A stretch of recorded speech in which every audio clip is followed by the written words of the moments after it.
Hi everyone, thanks for joining us live. If you've been to one of these sessions before, you'll know what they're about. We're about having real conversations with data leaders and trying to understand what's going on in the market, the problems and challenges that you face every day. We've had some brilliant discussions over the last couple of months, and this is actually our 5th event.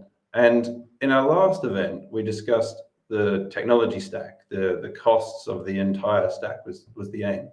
And one of the things that kept coming up is that although there are technology costs and we can actually spend quite a lot of effort evaluating and tweaking and tuning those technology platforms, actually the real cost is still in the teams. And so we wanted to address that today, and we're absolutely delighted to have Jack and Harry on the call.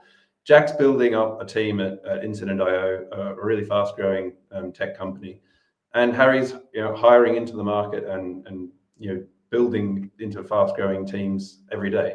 So we thought we'd get them on the call and discuss that. Let's think about the data team costs and how they are more productive as senior hires, or how AI fits into the team. And we love to have these conversations. We'd love you to have your comments as well throughout. It's really about you and your challenges. So I think, Jack, that's probably a perfect point to have a little bit of a setting of the scene from you. What is your team like? How have you structured it, and how are you trying to build it up? Yeah, thanks. I'm Jack, spent just over 3 years at Instant now. Background have been 10 years in data related jobs, and been at Monzo previously, which is where I met our CEO, Stephen. Was the first data engineer at Monzo. Team at the moment at Instant, there are 3 of us. So we've got myself managing the team. We've got Matilda, who is our product data analyst, and Navo, who's our commercial data analyst.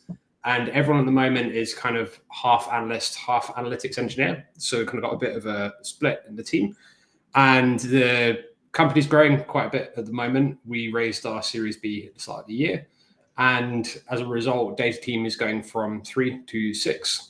We've got a data engineer joining next month to fix all of the things that I've set up so far. And we've also got an additional product data analyst, additional commercial data analyst.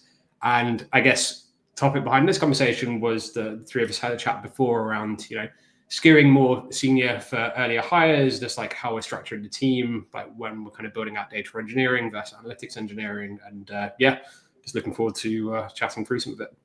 Yeah, thank you. That's a perfect, helps people understand what your team's like and why you're trying to bring in senior people, which we'll dive into a bit in a minute.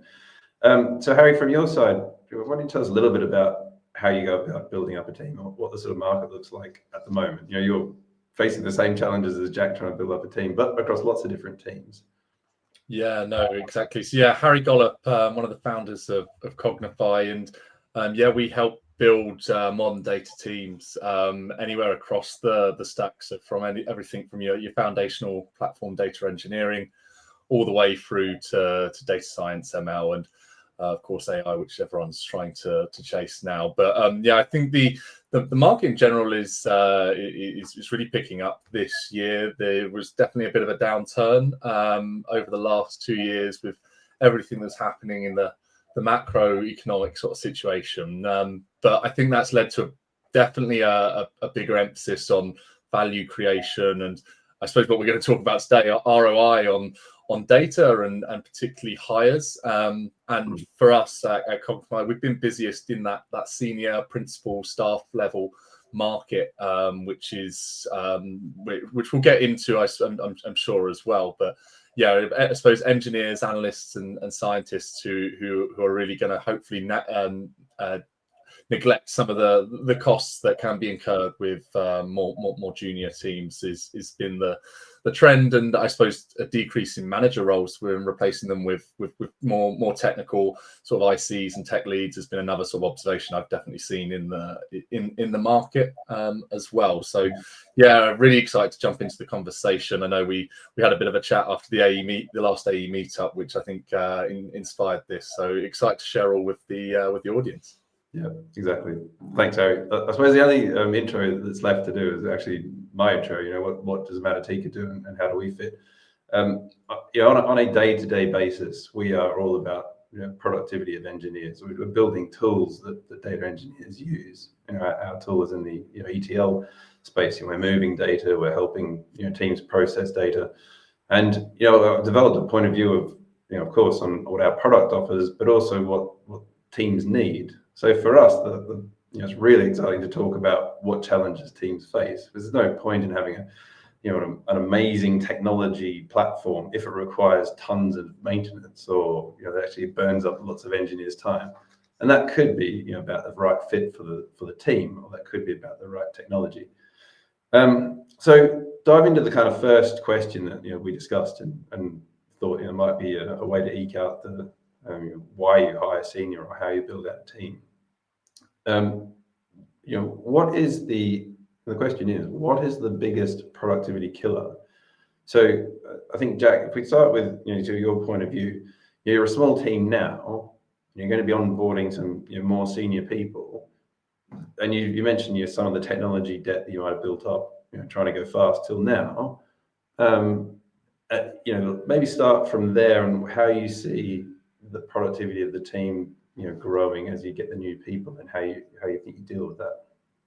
Yeah. So I think for senior, I guess, like especially on the kind of data engineer, analytics engineer side of things, I think anything that's repeatable or well solved, kind of biased being on a Matatika podcast, right? But it's going to be, of course, yeah. anything where it's you're building up a custom data feed to something where it's just like a really, really well solved problem. It's something that's not a good use of time or money. Again, and there's we'll go into it in a bit, but a bit about the trade-offs of kind of where you're really spending your time there as well. I think also on that line as well, things that they've not been explicitly hired for. They might have been brought in to do one role, but actually been asked to do a lot of other things as well. And I think scoping what's the work that actually needs doing in the first place is really important. I think also solving things backwards. So sometimes when you've kind of scaled early and you've not set yourself up for success with your data stack or just your general data setup, and you're bringing someone in senior, but they're doing mass migrations, automations, that is kind of, it gets exponentially harder the longer that you wait to do it. And I think that kind of ties into the point of, why would you skew towards hiring more senior people earlier in data? And I think it is there's no substitute for people having built things in the wrong way, having seen things built the wrong way, and just kind of knowing stuff that works and stuff that doesn't. You will never get it right in somewhere that's scaling quickly, but I think just knowing the good patterns and just avoiding pitfalls is really important. That's why, for me, that's why the data engineer is one of those. It's a really important early hire. I remember at Monzo, I think Stephen joined the team back when I think the team was 15 data people. And I honestly had no idea what a data engineer did back then. And I think about a month in, I thought we really should have hired this guy a year ago. And so I think it's, again, one of those things where we went from a team of 15 at Monzo, all the data models, and migrated onto DBT back in 2019. And that was a mammoth effort to try and do it. And so it's one of those where migrations, putting in new tools will always be painful. It's just more painful when you have to do it later on. Yeah, that's very much why we're here. That's our gut feeling, was that actually migrating technologies is just a waste of time. That no one feels like they're getting any value from that. So that is the clearest productivity killer. Harry, maybe from your point of view, obviously you're not running a data team, but you're seeing from the lens of people are hiring certain types of people, and I wondered about the effectiveness of what you see from the outside looking into teams, and how that productivity lands, or that lack of productivity lands. Yeah, I mean, I think one of the biggest trends we've seen over the last year, as I said, is what's the actual impact of an engineer that when you're hiring them. And I think engineers often get caught up in maybe just chasing tickets and working through a whole load of challenges, when the ticket system is going to fire you, and they're going to have stakeholders across the business who are going to be sharing lots of work, but they're not actually spending their time working on the right projects and the right tickets and understanding what the real impact is. And I think that can be a real big drain on their time and obviously the productivity of that engineer. And I think that's part of the new skills that I think they've always been there, but what people are really intensely looking for are people that can find out what projects and what tickets they can work on that's going to help move the needle on the business and help push them forward. So I think that ability for an engineer to start having, should be deeply having conversations with the business and the stakeholders to understand what this project's actually going to do. And I think that's going to be that's key for the modern data engineer to be able to delegate and prioritize their time effectively in general. Yeah. I think that is such an important point. And actually what's not so obvious when people are thinking about it is that tickets and working on things, my experience has been that there's an endless list of things to work on. In fact, if you're doing a fairly good job, you do have an endless list, but you can't just churn away at every little thing. That's not going to be productive. So it's, the skew to senior hires is probably they are better at picking out the ones that are important because they have that contact with the business, they have the respect for the business. Maybe a little bit on the tickets, Jack.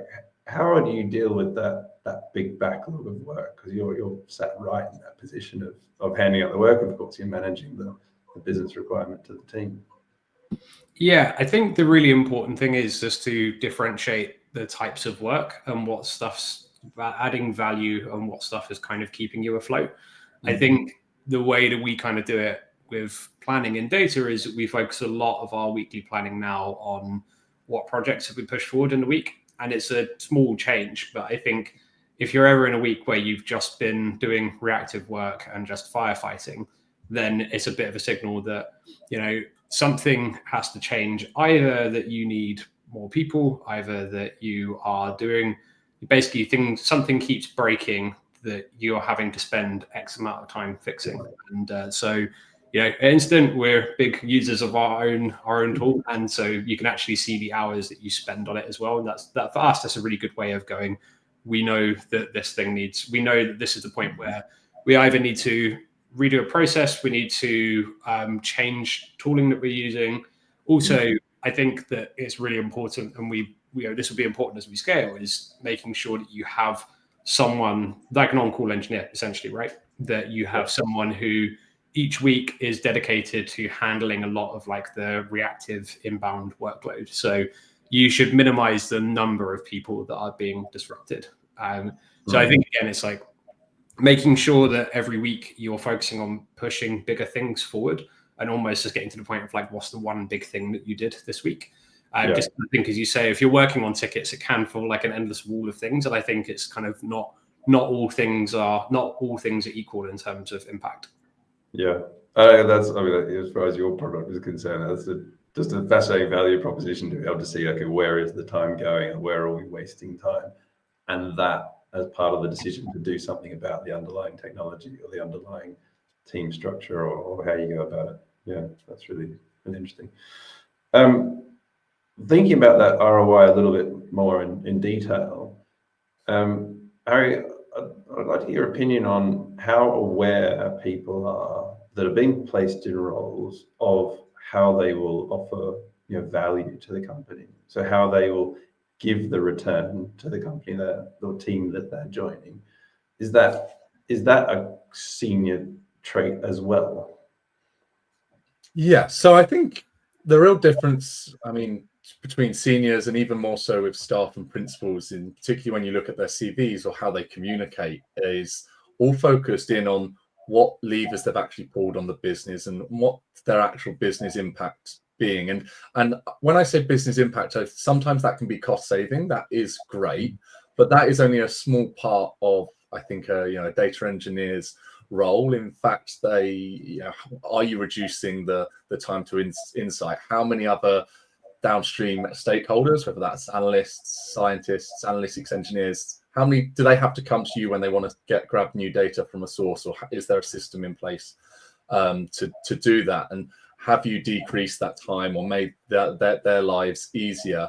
I think that's the type of stuff that engineers that are at a higher level and tend to look at, and that's what they communicate on their CV and when they're talking through to businesses, they're able to say, this is what I implemented, this is why we implemented it, and these were the challenges that it solved, and this led to this outcome. And the outcome is I think really what people should be focusing on in their career. It's not the output, but what's the actual outcome and the impact of your work. And quite often that is more important than your technical skills. Your technical skills will get to a certain level, and then they become a bit not redundant, but the people that succeed are the ones that can operate around the business. They can deal with the ambiguity and really find out what they're working on. So that's the sort of tends to be the typical traits I see for like a high ROI level sort of engineer, and when they're interviewing, and the value that they know that they can bring. Yeah, and actually, you could probably, we can spend an entire hour talking about just this. How do you measure and how do you communicate it alone? And in fact, one of your recent podcasts, Harry, well, that was pretty much the topic was about the how. I wonder if you could just give us a couple of minutes on what you've seen of how people communicate it, like what actual means they're using to tell the business I've done something of value versus I've just done something. Yeah, so I think it starts when you're in the, at the start of the project, when your stakeholder comes to you wanting something. It's about going beyond just taking what they say at face value, but digging deeper into why do you want this? What is this going to do? And understanding from day one what the ultimate end goal is. Because if you know that at day one, then you can obviously, that will influence your design decisions and what you look to build. But it'll also mean that you can constantly track and stay up to date in your feedback loops as to, are we on target? Is this what we've built working? And when the feature launches or whatever it might be, stay close to that stakeholder. Don't just build it and then let them go, which I know some people have a tendency to do. It's about staying in the room and doing that follow-up call in 2 weeks, 2 months, 3 months. Is this still being used? What's been the impact? Did this help you?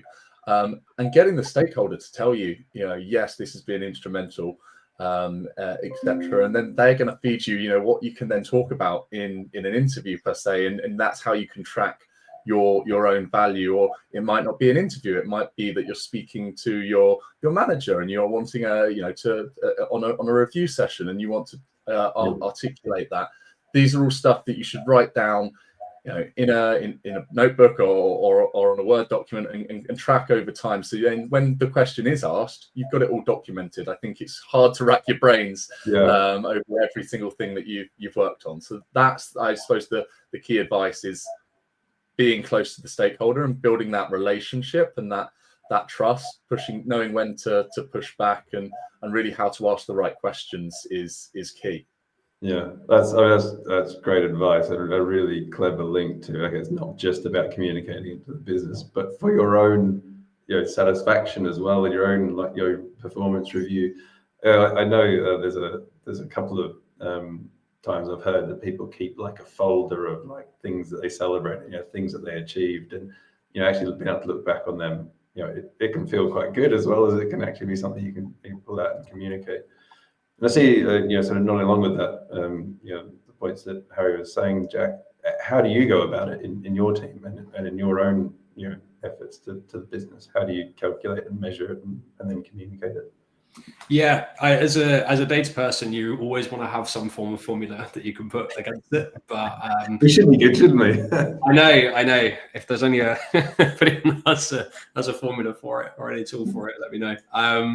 But I think almost identical to what Harry was saying. I was just jotting down a couple of notes, and it literally was just outcomes and not outputs. I think it's very much just understanding what is true now that wasn't before. And I think that when you're looking at things along the lines of I've made our deploy pipeline faster, or I've saved cost on X model, or these are all useful things in isolation, but you could make a deploy process faster that no one uses. You could, automate a model that's like, you're spending a lot of time, and you're not spending a lot of time automating something or making it faster, making it cheaper, but doesn't mean that it's actually necessarily driving value. And I think that it's really important to step back and understand, why am I spending time on this process? Why am I spending time building this data feed? What's actually useful there as well?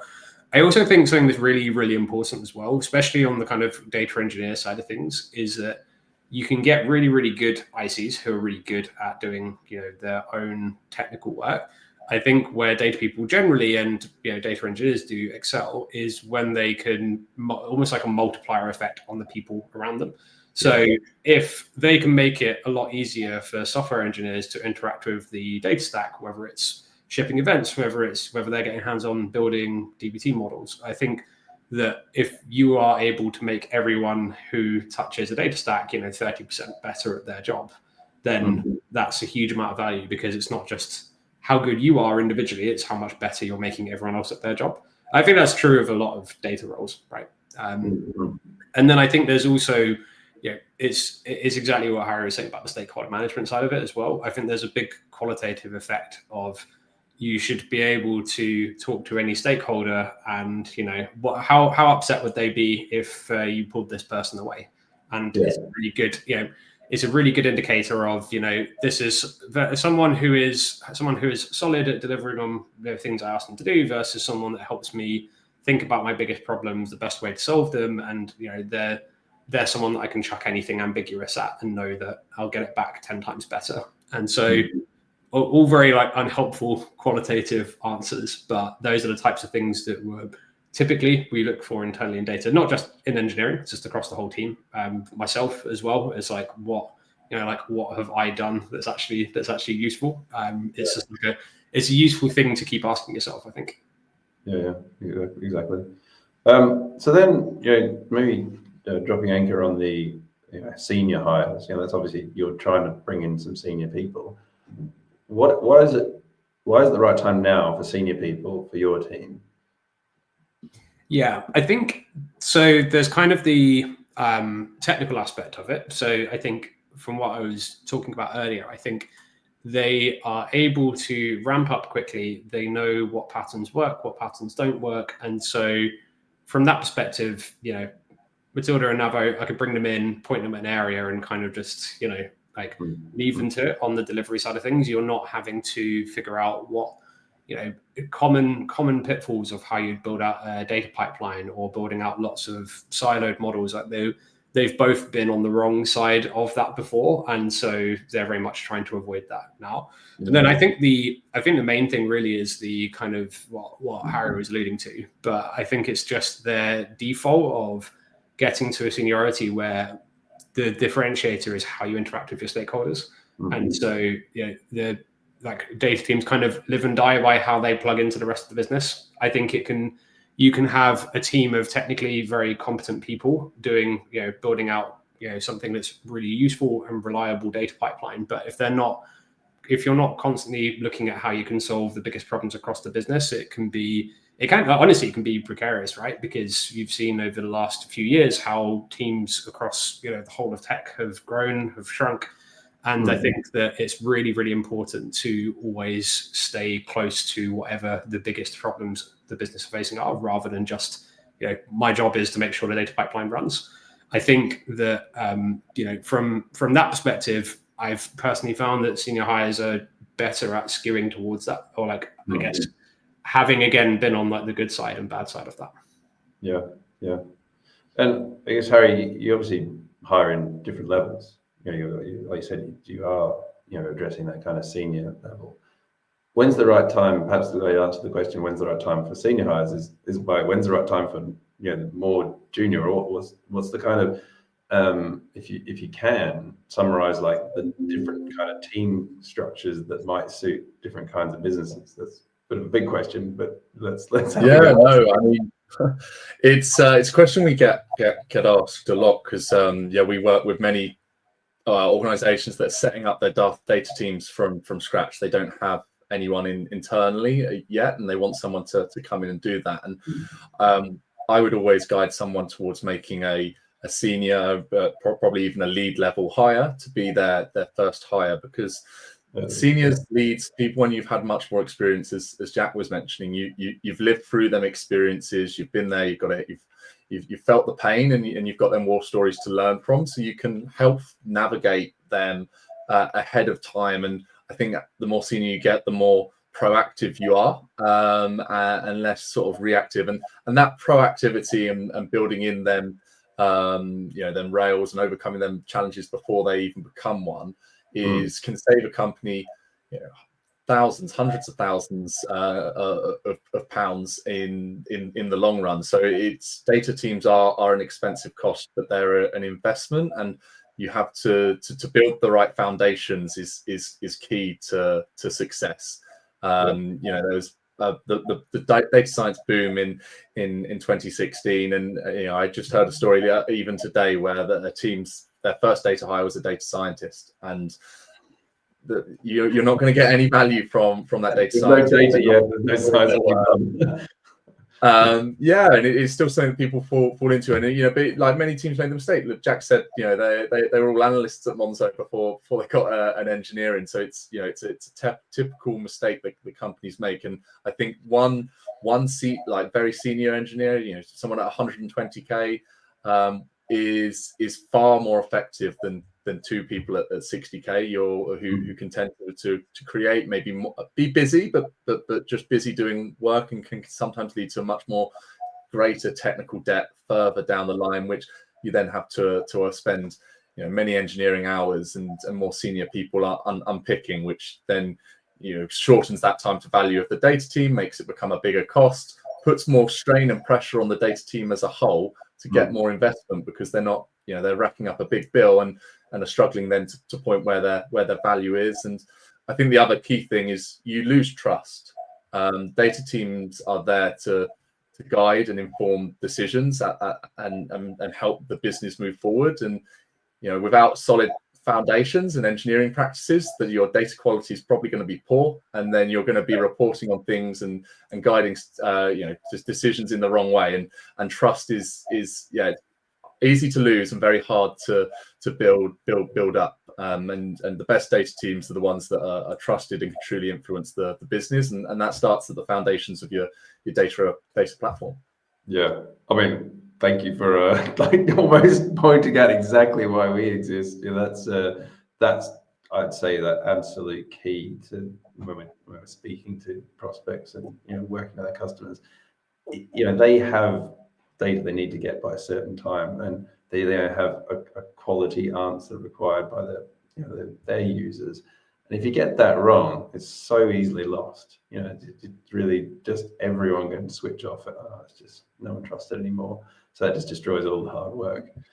When we were chatting about this in the kind of before the call and thinking about what would be the way to approach it, I remember at this moment we were thinking, okay, there's a little bit of news recently about actually in the UK hires in the market in general. There's not as much demand for employees and the kind of, yet there's still solid growth. And the reflection on that one from the presenter was that actually AI might already be having an effect on productivity, increasing productivity, therefore not as many hires required. And I think relevant here, you mentioned earlier, Jack, that a senior person makes other people more productive. That might be downstream to where the insights and analysis goes, but that also might be in the building stage. Are you already seeing, Jack, that you're more productive, that actually you think maybe senior hires will get work of whole teams done because they're using tools and AI and actually just an awful lot better at understanding what to do? Yeah, I think we're especially seeing this a lot in engineering as well, because a lot of them are actually relying working very closely using Claude Code, and some of the things there are just genuinely fascinating, and that they know, you know how you want the feature to be built, what things you want to interact with, and actually that's the valuable bit. It's kind of one of those that writing data models in itself is actually not valuable work. It's like understanding what you're putting together, why, encoding some of the business logic in there, and kind of the additional context on top of it. And we're using in data team, we started using bits of Claude Code as well, so using Copilot, as I'm sure many people are as well. But I think a lot of things where it's just kind of writing the bits for you it is always going to speed up a lot of a lot of just previously manual work, to be honest with you.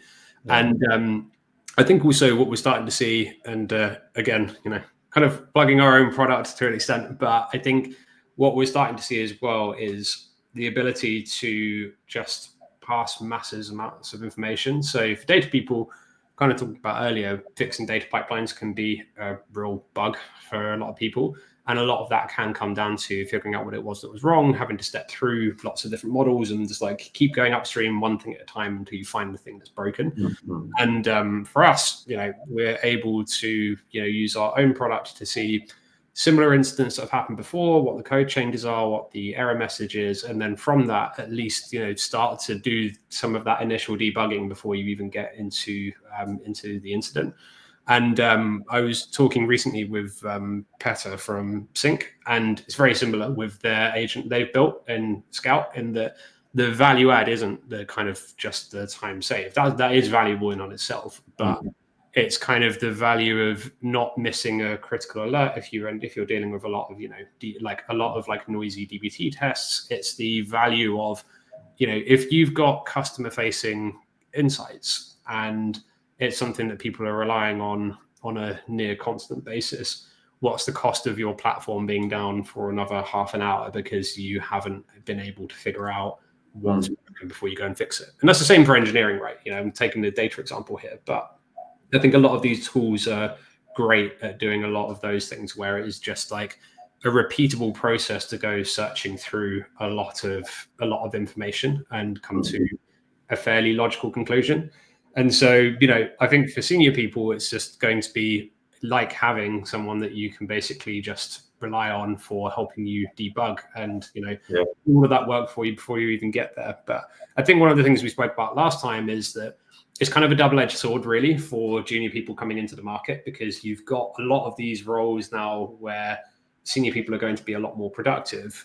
So do you need to grow the team as much? But on the flip side of it, if you are more junior and you're trying to get to grips with a code base, having something there that's kind of doing those debugging steps, walking through it with you, is kind of like got endless time to give to, partner with you on debugging something as well.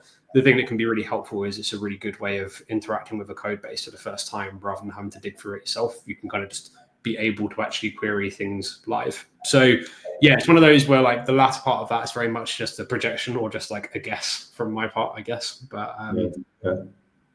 And on the tools themselves, Harry, my experience has always been that although it's often not about experience with a particular tool, because sometimes a company will have a tool and would like to have someone land and be able to use that tool. So of course, skills with certain tools is kind of useful in some ways. What I'm sort of wondering is, what is the market like for the hiring around AI and tools? Like how are you seeing people questioning the processes they have, or their experience of it, or which specific tools? Like, is it becoming a set of skills that people need to list when you're talking to them at interview stage or in that process? I think my answer might be a bit surprising. We're not seeing, you must have experience in these AI tools. I think the AI tools are ultimately, they're still in their fundamental stages, and I think there's still a lot of development to come. I think the tools from what I've seen are great for that extra bit of context, which I suppose Jack alluded to. These agents that you can plug in, they understand your whole code base and can help an engineer get to grips quicker with that code base, and that can help with onboarding. I think senior profiles will tend to be pulled towards AI tools and how they can use them to increase their productivity. And I've definitely seen at the upper ends, and even companies, take back hires because their senior engineers have been able to get the same amount of output moving forward. But I think there's a trap in the fact that, as I said, these tools aren't fully developed, and they are not a source of truth. They hallucinate. They're known to do things that they shouldn't do, and senior lead engineers, they can spot this quite easily. junior engineers, maybe not. And I think there's definitely a risk in the market of people taking what outputs at face value.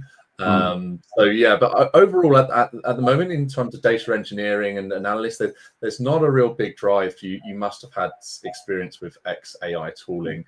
And I think most senior candidates, unless you're hiring for a very niche use case where you as a company are using a very specific tool in a certain way, the best engineers are people that understand the foundations behind the tooling and what's the fundamentals that I need to follow, and I suppose the best practices in the space. The toolings are always going to evolve and change, and I think any good engineer can quickly get to grips with a new tool, understanding documentation and doing some of their own research. So it tends to be a bit more tech agnostic. One thing I'm seeing a little bit of is that people are developing a lot of content around how to go about or where a benefit in a process might be. So code reviews and PRs seems like a really positive sort of, okay, that's a good place. Forming bug reports and doing some kind of initial research, well, that's a pretty good place. And so not tools exactly, but I can see them like developing methodologies around how you would use it. And that seems to be progressing quite fast as well.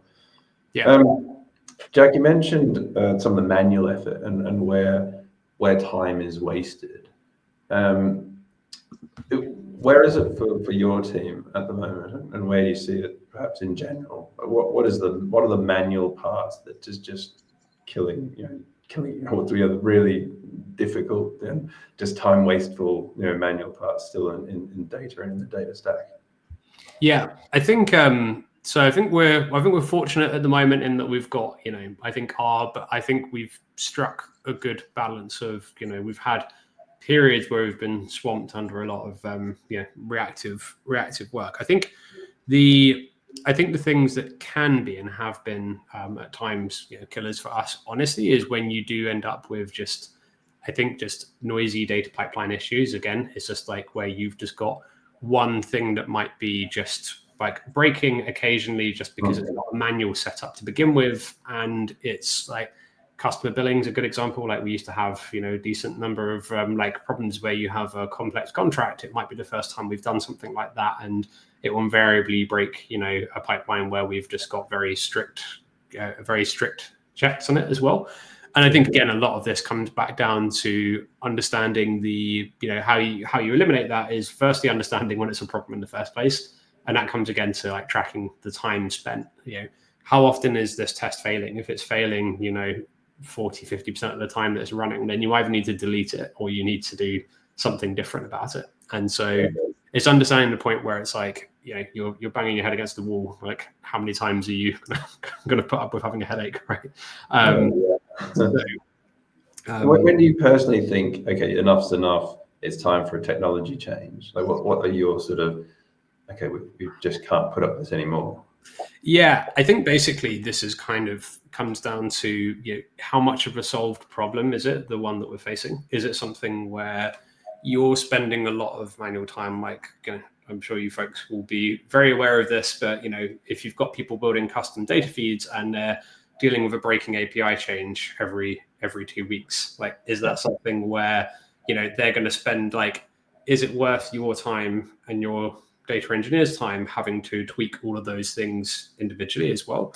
And I think also it comes down to what stage are you at as a company, right? Because when you're looking down the build versus buy argument, is it something where you're at the stage where as a company you're trying to stay lean, you're trying to make sure that you are controlling costs, or are you at a stage where you are really focusing on growth, and it's kind of you want to be especially with let's take the example of like the AI tooling at the moment, right? A lot of companies are racing to be the first people to have a proper a working root cause analysis for incidents, or think of building out as like an agent that helps you fix your data pipeline.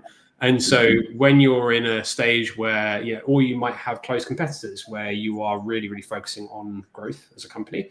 And at that point, it's like, okay, do I want to spend my time optimizing for costs, or what basically, what am I happy to spend as a budget for freeing up someone's time for doing things that will drive the company forward, versus is it something where, if you're a team of, a team of 3, as we are, for example, it's like, well, if one person every month is spending time updating, 5 data sources and fixing things that are broken, that's a huge portion of the team's time. Yeah. If you've got a team of 20 and you've got someone who is working in data platform, then is that the point at which, that when it's like more sensible to actually focus on getting optimizing your setup? Maybe at that point your costs are so significant that you could save the equivalent of 2 additional heads by doing it, right? So there's the additional, I guess, dollar amount, and then also depending on the stage you are as a company where you want to focus your people. Yeah, and I think that sort of does link together a few of the things that we've discussed already. If we measure, if we waste time, if we calculate those times wasted, turn that into a cost, well, then it becomes that is then the easier comparison to make it worth doing.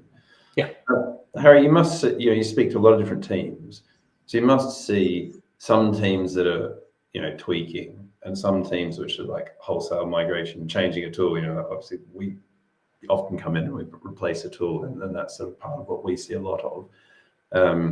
If you're speaking to a company, what's the point at which they think, okay, I'm done with the ETL tool, I need to change? What do you see? And this is obviously great for us to dig into this, because that's sort of talking about our customers and who we can help. But when is it enough from what you see? Yeah, I suppose it's when it's pulling too much time away from the team. I think it's been a running theme, right? Time of engineers and time of people is one of the most, if not it's the biggest expense in your data team is your staff. So, but also on your staff is the second biggest is probably your tooling. So I think when we see people migrating, there's several reasons. It's too much time is being lost to it, engineering hours, analyst hours, whatever that might be. It's pulling too much time away from the business moving activities.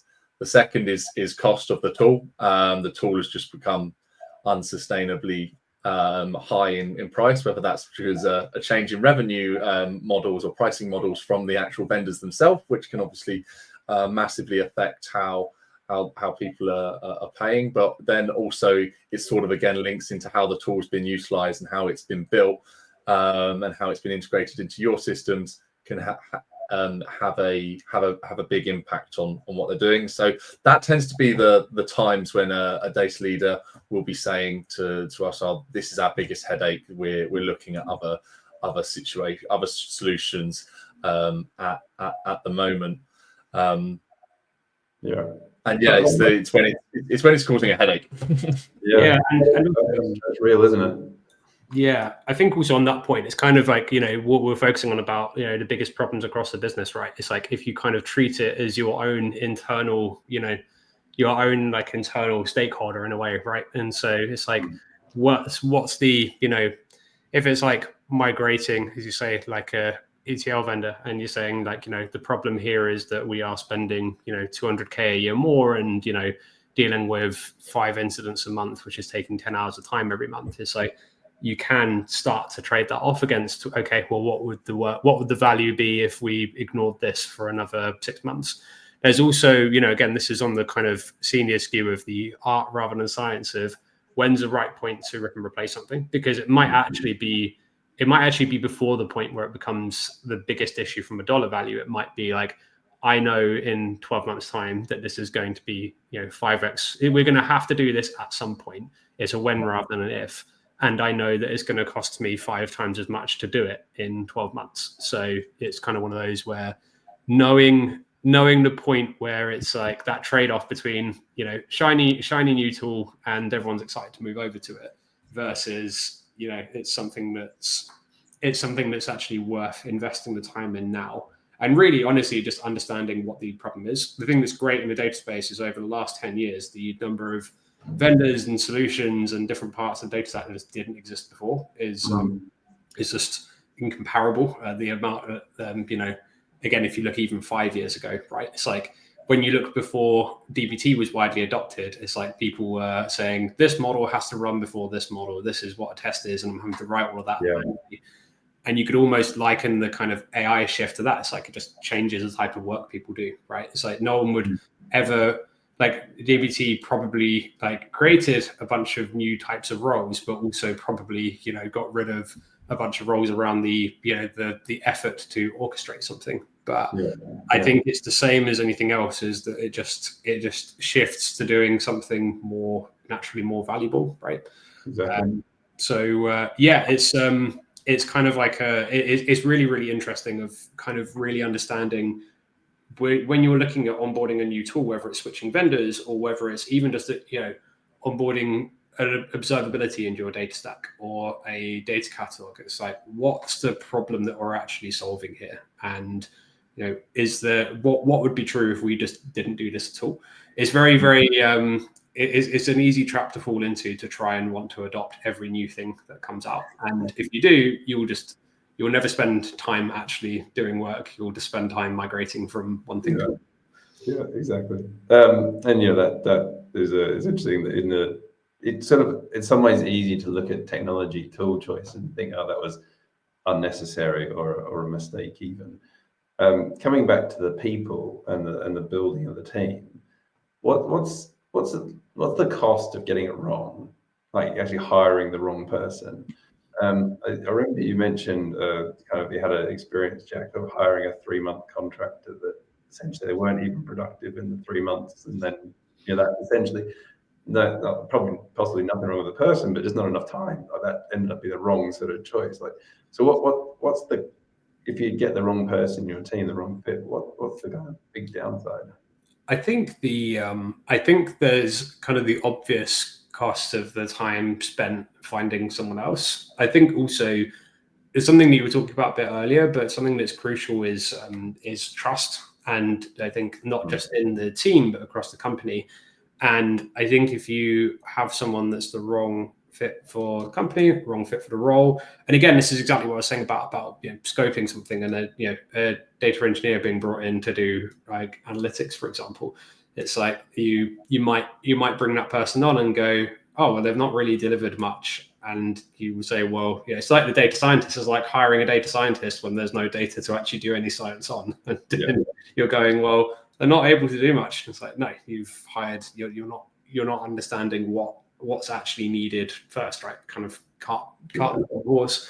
And so I think there's the obvious kind of cost from a financial perspective. I mean, Harry will know this, right? But there's, what's the average time taken to fill a role, notice period, and then someone comes on board, and really like someone senior might be able to contribute technically from week one, but actually in terms of when are they actually at their full ramp will probably be 2-3 months, depending on the size and stage of company.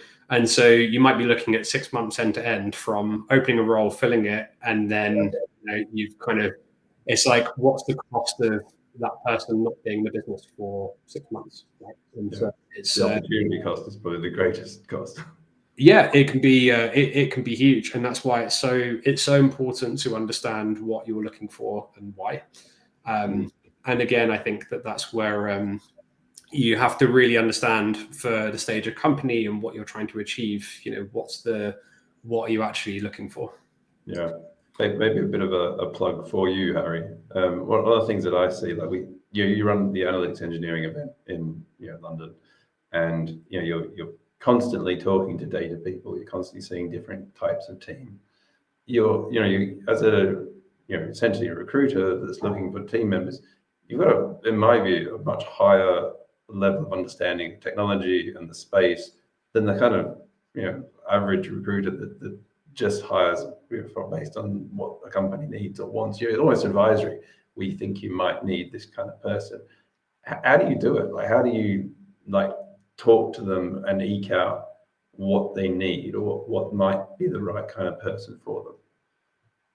I think it's the same process as we spoke about at the beginning about why you hire senior data engineers, leads. It's about asking the right questions and understanding what their pain points are. Not a tick list of what tooling you're using. It's what challenges is this person going to be solving. And I think, you know, if you want to avoid making the wrong hire, you need to know clearly what this hire is going to come in and do, and what success looks like. If we're sitting down in a year's time with that hire, how do you know if they've been a good hire? Is there some key areas that you want them to work on? And it's about understanding what them challenges are and what the problems they're going to solve is then what feeds into finding the right candidate. Because there are plenty of people that have had experience on GCP, BigQuery, DBT, and that in say that standard environment. But you know, you can have someone that's an analytics engineer that's used all of that technology, and a data engineer and a data analyst. But they obviously, you know, that's very specific. But even but they all have different responsibilities and will achieve different things. But now, even in, you know, analytics engineering or data engineering, there's so many diverse responsibilities and teams that are looking for different things within their data engineering skills. Jack's team, for example, will be looking for skills vastly different from, say, a Virgin Media O2. So it's about that they're using the same tech stack. So it's about going beyond what they'll be using, and more about how will they be achieving it, what challenges will they be solving. And that's, I think, how you find the right candidates, because, you know, you want people that have been through them challenges in the past, and as we've said, have learned from them mistakes. That's really the key, and you need to identify that when you're before you go to market, because, you know, the cost of hiring the wrong hire is not only obviously everything we've said, you know, notice periods, joining, causing mess when they join, maybe affecting culture, but also, you know, interviewing. There are some companies that we work with who have been interviewing for months and without success, and that process is costly in itself. You're pulling your engineers away from value creation. You're also paying their salaries, and even, you know, your heads off in your team. And it's actually stripping it right back, focusing on what are the must-haves and what is this person actually going to achieve. The reality is that no hire is ever going to be 100% perfect. There's data is too ambiguous for it to be, but you need to hire the right person that can come in and solve the right challenges that you want, and has got the right attributes and the skills to develop into your team. Because, you know, as Jack said, you know, whenever someone comes to us with a 3-month contract, we always tend to push back, because it can take you 3 months to ramp up and understand the code base, and that's when you start to add value. So yeah, they would be the sort of the key things that we look to ask when we're working with clients on what they're looking for and how to make that hire.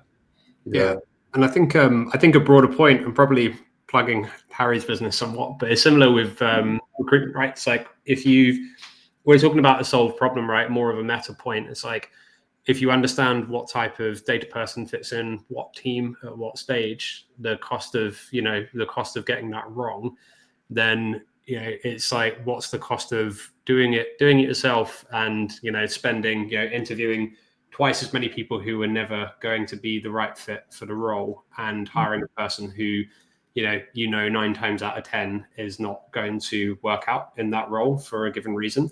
And also, again, just like having access to the people that, you know, yeah, I know this person will be a good fit for XYZ reasons. So I think this is like more of just a point, you know, not just around around hiring, but it's like, again, that's like the build versus buy, like, meta point. Not hiring, yeah, exactly. Yeah, it's like, you know, it's not just looking at the cost of something and going, you know, oh, I'm going to buy this tool and I know it costs this much. It's like, what's the cost of not doing it yourself, and the likely cost if it goes wrong as well. That's another thing that people don't think about in some respects, is like, what if you build a data feed that's customer facing and you build it yourself and you get it wrong? And like, what's the cost there? That, you know, there's kind of a point around and it's a similar aspect of what if you hire someone, but what if you hire the wrong person? It's a very tricky one to kind of say internally, what's the impact to the business of you not having that person there? And so there are just a ton of extra considerations, rather than just like, what's the dollar cost versus doing it myself, which is quote free. Like, you have to really kind of think, you have to think at like 2-3 steps removed outside of it to really understand what something could cost in a worst case scenario. Mm-hmm. It's like, as you say, when you buy tooling, the typical tooling you buy is very specialist. It's to come in and fix a very specific problem these days, and that's the whole point of the modern data stack, right? And it's it's the same as hiring. You work with someone, you have a tooling that's been through all their mistakes, that's focused in on that area, and you don't have to go through their own learnings yourself, and that's something that's obviously key to when making that decision. So it's not what you take on face value, but it's harder to dive in deeper. Yeah. Well, drawing to a bit of a close, I'm going to ask a slightly challenging question, but we're in a data space, and probably hopefully not too much of a challenge. If you were pressed to pick 3 KPIs, like measurable things, what would you pick? Well, maybe I'll give you it's going to be challenging. If you can't come up with a 3, absolutely fine. Maybe the kind of top one, but actual KPIs. And I'm thinking, like, when I talk to clients, one of the big things that comes up early on is, well, how much data? Like, what are we talking about? Are we talking about a few rows in a spreadsheet? Like, maybe they're in the wrong conversation entirely. Or are we talking about, like, is there enough data to be looking at as a problem? So that I would turn into kind of rows or amount of data. So Harry, on that point, you can pick your KPIs based on what teams are doing or what they measure. Would there be 3 that you would pick out? KPIs, sorry, KPIs in terms of what, Aaron? Like for the person, the team, back to the company, like how they would measure. Trying to give some advice to the people listening around how they measure themselves if they have to turn it into a number. So I think time to insight is always a good one, and hours enabled or saved, especially if you're an engineer. That's something that you can look at. How quickly was that analyst able to go grab the data they needed and spin up an insight is something key. The other point is tickets coming in. How much is that? Can you reduce that, especially if you're trying to build a self-serve data platform? The whole point is that you shouldn't be reliant on that team. So how much of your time is spent on reactive points? And then finally would be, I suppose, which is harder to quantify as a number, but it's what I said at the beginning, like what impact have you had on the business, and that whatever stakeholder you're working with, how have you enabled them? And I suppose a way you can also look at this is, I suppose, almost like an internal NSP score for your stakeholders. How much have you enabled them? How much do they enjoy working with you, and how many problems have you solved for them? Can be a really good indication of your value. If everyone in the business loves working to you and wants to come to you with their problem, that's probably a sign that you're a valuable player. I love that. You've nailed it. I realize a bit of a curveball, but you actually have nailed it in terms of time, tickets, and actually a bit of a score of, like, are you doing a good job? That kind of customer success score, if you like. Jack, same questions, KPIs, if you can. Yeah, I just hastily wrote it down 4. I was almost ironically just going to go like plug that into ChatGPT and be like, quick. But yeah, very similar. So balance of strategic versus ad hoc work. You can have some metric here of tickets. You can have it like you could go one level deeper and just go the amount of work, the amount of time you're spending on instance, etc. One we track internally is our data stack costs as a percentage of ARR. Just like a really nice one to just say, like, are our costs growing? Basically it should be growing slower than your ARR, ties everything back to it. Also helps you just think about it broader context of the business in terms of cost. I think some form of like say-do ratio. So if you figure out at the start of the quarter the big things you want to work on, what portion of them did you get done? What portion of things did you do that weren't even planned at the start? So, are you effectively scoping the work that you're doing? If not, probably an indicator to then go dig a bit deeper, probably again, reactive work or, changing priorities.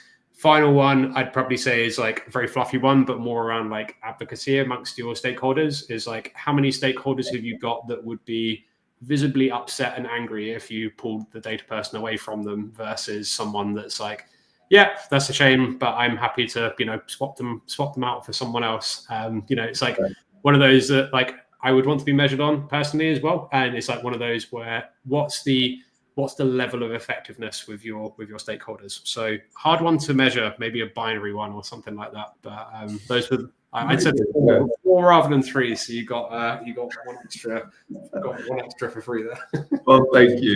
You've both absolutely nailed that. And at this point, I'd just like to wrap up and thanks everyone for listening, and thank you both for sharing your insights and you're sharing your thoughts. These sessions are about real conversations. They're about going over problems that people are facing, and hopefully there's some real nuggets of advice in there. If you are listening and you found this useful, I'd love you to share it with others and spread the word that this is a space that you can get some real value from. But also, if you have questions, I'm sure the guys would welcome a reach out. If you want to propose a topic, very open to that. I'd love to dig into the issues that you're facing. So just thanks again for listening, and very much looking forward to hosting more of these. Thanks, guys. Thanks ever so much, Aaron. Thanks, everyone.